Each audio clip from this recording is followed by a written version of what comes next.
여러분, 이 에스라를 보면서 참 흥분되는 게 뭐냐면 그 하나님의 사람들이 주는 흥분이 있어요.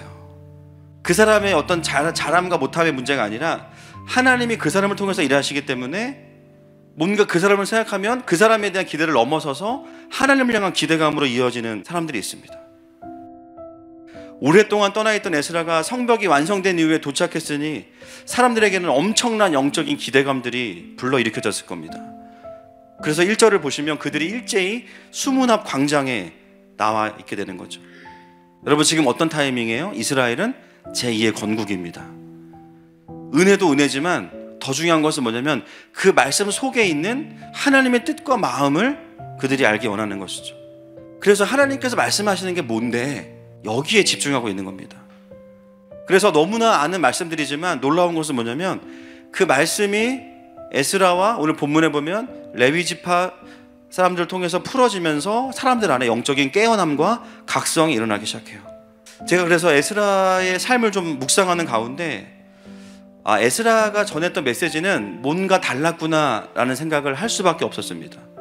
그러면 에스라는 그 하나님의 마음과 뜻을 전하는 삶이 어떻게 그에게 풀어졌는가? 물론 선지자들과 같이 그냥 하나님의 말씀이 임할 수도 있지만 사실 에스라는 그런 방식의 선지자는 아니었죠. 그러면 에스라는 언제부터 그런 사람이었는가? 7장 9절, 에스라 7장 9절과 10절 말씀을 같이 한번 보겠습니다. 시작. 첫째 달 초하루에 바벨론에서 길을 떠났고 하나님의 선한 손에 도우심을 입어 다섯째 달 초하루에 예루살렘에 이르니라. 에스라가 여호와의 율법을 연구하여 준행하며 율례와 규례를 이스라엘에게 가르치기로 결심하였더라. 7장에 에스라가 등장하면서 나온 이야기입니다. 물론 에스라는 당연히 이제 학사 겸 제사장이기 때문에 말씀에 능한 사람이에요. 그런데 에스라가 다른 랍비들과 달랐던 점이 있어요. 남들이 배우는 대로 배우지만 않았습니다. 어떻게 알 수 있냐? 그가 등장하는 시점이 무너진 성전을 재건하고 나서 등장하고 그의 메시지를 통해서 하나님의 백성들이 일어나거든요.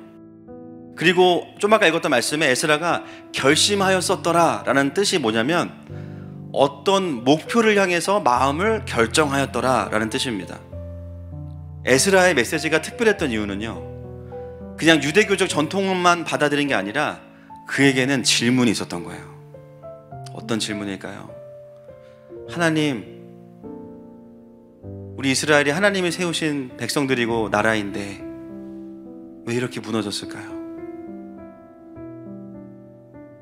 왜 우리에게 하나님의 영광이 없습니까?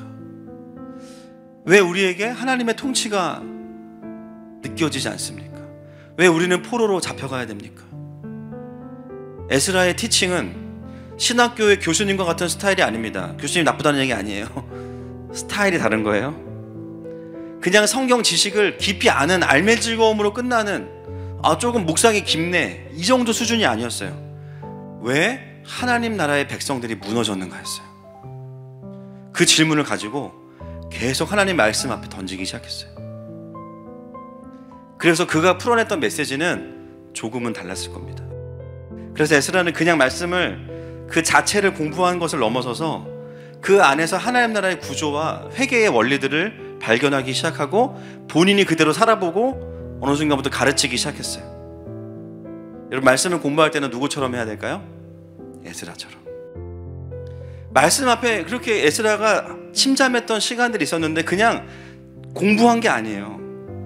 지금 일어나는 이 하나님 나라의 어떤 그 경륜과 이런 현상들, 백성들의 어떤 문제들을 보면서 말씀을 향해서 그들을 질문하고 던지고 하나님 앞에 머물렀던 꽤 긴 시간들이 있었던 겁니다.